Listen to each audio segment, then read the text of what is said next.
Assalamualaikum warahmatullahi wabarakatuh. Perkenalkan, nama saya Dea Ardita, NPM 2022-14500-117 dari Prodi Pendidikan Ekonomi.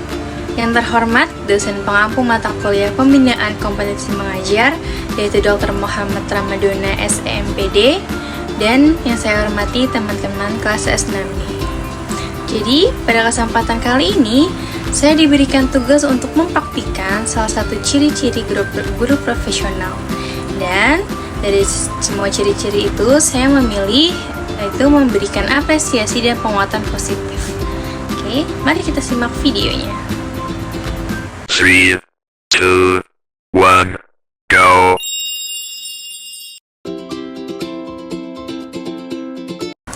Assalamualaikum warahmatullahi wabarakatuh. Selamat pagi anak-anak. Hari ini kita akan belajar tentang pembangunan ekonomi. Tapi sebelum itu, saya ingin memberikan apresiasi atas kerja keras kalian dalam mengikuti pelajaran yang sebelumnya. Saya bangga dengan semangat belajar kalian yang selalu bekerja keras untuk pembelajaran ekonomi ini. Beri tepuk tangan untuk kita semuanya. Oke, saya yakin kalian adalah generasi yang bisa membawa perubahan besar dalam perekonomian Indonesia. Sudah siap semuanya?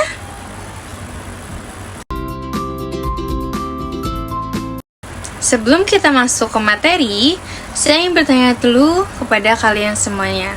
Nah, dari sini coba kita lihat dua gambar ini. Satu gambar sebelah sini, dia memiliki jalanan mulus, banyak gedung tinggi, dan masyarakatnya sejahtera. Sedangkan gambar satunya lagi itu masih memiliki jalan yang rusak, banyak pengangguran dan kesejahteraan yang rendah. Nah, menurut kalian, apa yang menyebabkan perbedaan dari gambar tersebut?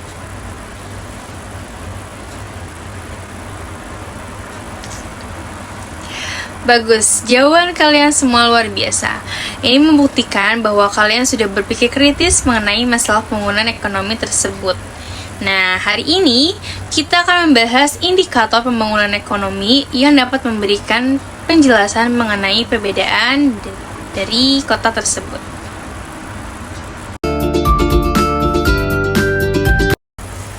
Nah, sekarang kita masuk ke materi pembangunan ekonomi. Yang pertama ada perbedaan pembangunan ekonomi dan pertumbuhan ekonomi. Pembangunan ekonomi itu atau economic development adalah pertumbuhan ekonomi yang diikuti perubahan-perubahan dalam struktur ekonomi dan corak kegiatan ekonomi. Sedangkan pertumbuhan ekonomi atau economic growth adalah suatu kondisi yang memungkinkan terjadinya peningkatan produk domestik bruto dari suatu negara atau daerah. Pertumbuhan ekonomi merupakan salah satu indikator keberhasilan pembangunan ekonomi. Nah, yang berikutnya kita akan membahas faktor-faktor yang mempengaruhi pembangunan ekonomi. Pertama, ada tanah dan kekayaan alam. Maksudnya apa sih? Jadi maksudnya adalah sumber daya alam seperti tanah subur, tambang, dan hutan sangat berpengaruh terhadap pertumbuhan ekonomi. Negara dengan sumber daya alam yang melimpah memiliki potensi ekonomi yang lebih besar. Yang kedua, ada kuantitas dan kualitas penduduk serta tenaga kerja. Jadi maksudnya, jumlah dan kualitas sumber daya manusia mempengaruhi produktivitas. Pendidikan dan keterampilan tinggi meningkatkan efisiensi tenaga kerja. Nah, yang berikutnya ada kepemilikan barang modal dan penguasaan teknologi, yaitu investasi dalam mesin, infrastruktur, dan teknologi modern dapat meningkatkan produktivitas dan daya saing ekonomi suatu negara. Yang keempat, sistem sosial dan sikap masyarakat, yaitu adalah nilai budaya, etos kerja, dan pola pikir masyarakat sangat menentukan keberhasilan pembangunan ekonomi. Sikap inovatif dan kewirausahaan mendorong pertumbuhan ekonomi dari negara tersebut. Nah, berikutnya kita akan melihat nih, permasalahan pembangunan ekonomi di negara berkembang. Apa saja sih? Yang pertama yaitu rendahnya tingkat kehidupan atau low level of living. Yaitu banyak masyarakat di negara berkembang masih hidup dalam kemiskinan dengan akses terbatas terhadap kebutuhan dasar seperti makanan, pendidikan, dan kesehatan. Yang kedua yaitu tingginya pertumbuhan penduduk atau high rates of population growth. Yang dimaksudnya adalah laju pertumbuhan penduduk yang tinggi menyebabkan tekanan terhadap sumber daya, lapangan kerja, dan pelayanan publik.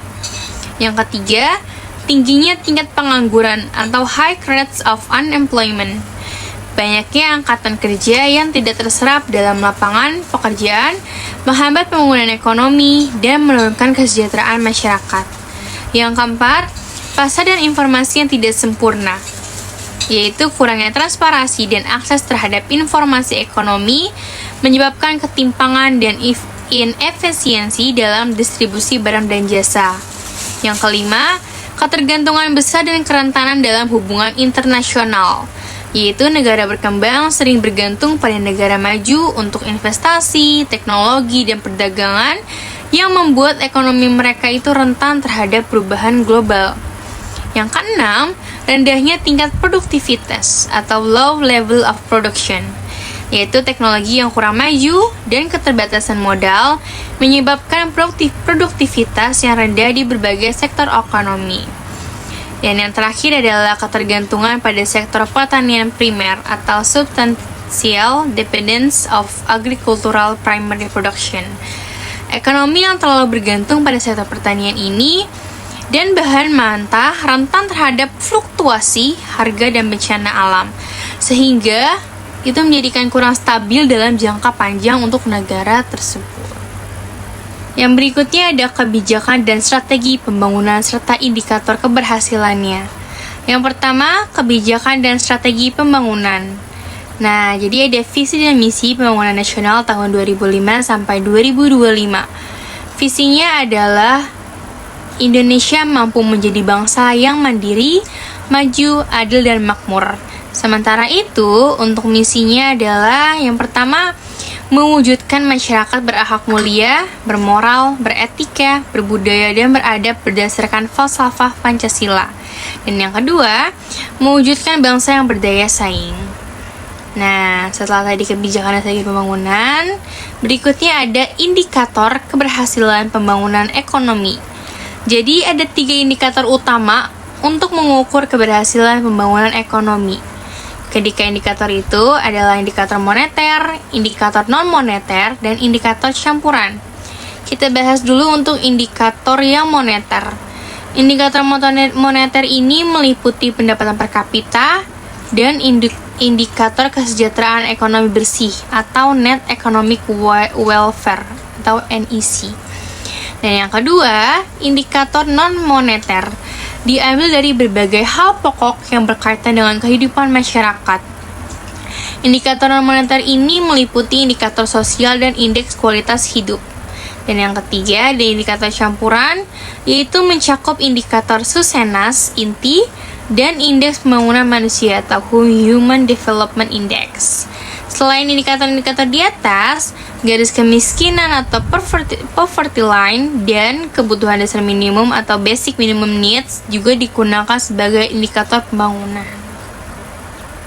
Nah, setelah tadi kita membaca materi pembangunan ekonomi, jadi kita dapat melihat nih, pembangunan ekonomi itu dapat diukur dengan beberapa indikator seperti pendapatan per kapita, tingkat pengangguran, dan angka harapan hidup. Jadi misalnya, jika banyak orang bekerja dan pendapatan meningkat di negara tersebut, berarti negara ekonomi tersebut itu sudah mulai berkembang. Sekarang coba kalian pikirkan, bagaimana jika suatu negara memiliki tingkat pendidikan yang rendah? Apa dampaknya terhadap ekonomi negara tersebut?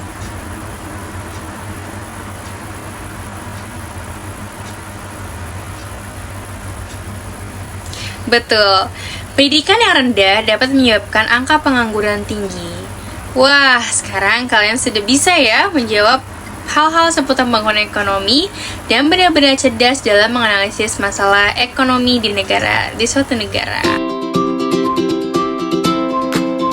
Nah, jadi setelah tadi kita sudah mempelajari pengertian pembangunan ekonomi, faktor-faktor yang mempengaruhi pembangunan ekonomi, lalu ada permasalahan pembangunan ekonomi di negara berkembang, dan kebijakan dan strategi pembangunan serta indikator keberhasilannya.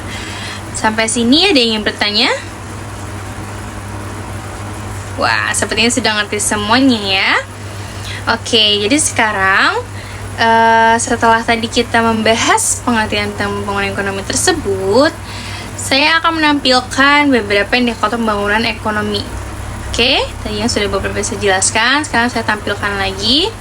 Nah, sekarang saya akan membagi kalian dalam beberapa kelompok. Ini ada 30 siswa, mungkin saya akan bagi satu kelompok itu terdiri 6 orang ya, jadi ada 5 kelompok, dan tiap kelompok itu akan membahas satu indikator dari pembangunan ekonomi yang saya berikan, dan kalian buat analisis sederhana dan solusi untuk meningkatkan indikator tersebut di Indonesia. Mengerti semuanya tentang soal yang saya berikan? Oke, sekarang kelompoknya mungkin bebas, terserah kalian maunya gimana, atau kelompoknya sudah ada boleh, dan duduknya kalian atur bersama kelompok kalian, jadi duduknya masing-masing bersama kelompok. Oke, silahkan berdiskusi, waktunya mungkin saya kasih 30 menit untuk mengerjakan soal tersebut.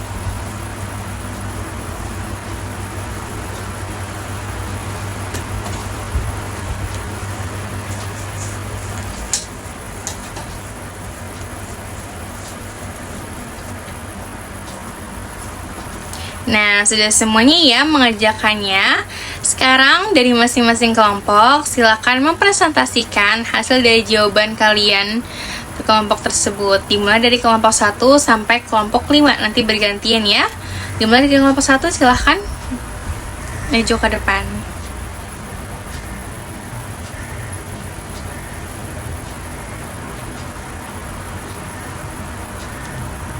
Wow, jawaban kalian semuanya sangat luar biasa. Mulai dari kelompok 1 sampai kelompok 5. Kelompok 1 tadi memberikan solusi kreatif untuk mengurangi pengangguran dengan cara meningkatkan keterampilan tenaga kerja. Itu ide yang sangat bagus. Dan sedangkan kelompok 2 tadi juga berpendapat bahwa mereka itu membahas tentang pentingnya pendidikan di suatu negara. Itu juga ide yang sangat hebat. Nah, setelah tadi kalian presentasikan ini, ada yang bertanya lagi atau yang menambahkan? Tidak ada, sepertinya kalian sudah mengerti semuanya ya tentang pembangunan ekonomi ini. Nah, jawaban kalian itu sangat luar biasa. Kalian benar-benar calon generasi emas Indonesia.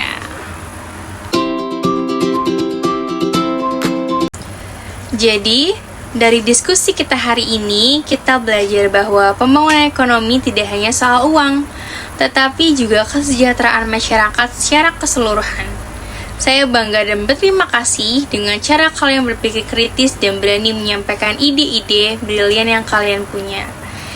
Teruslah belajar dan berkontribusi untuk Indonesia. Siapa tahu, suatu hari nanti salah satu dari kalian akan menjadi Menteri Ekonomi yang membawa perubahan besar untuk Indonesia semakin maju. Semangat!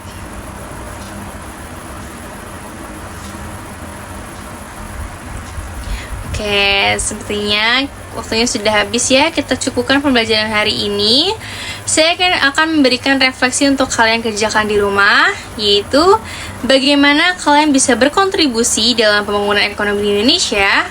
Nanti dikumpulkan di pertemuan berikutnya ya. Sampai jumpa di pertemuan berikutnya. Wassalamualaikum warahmatullahi wabarakatuh.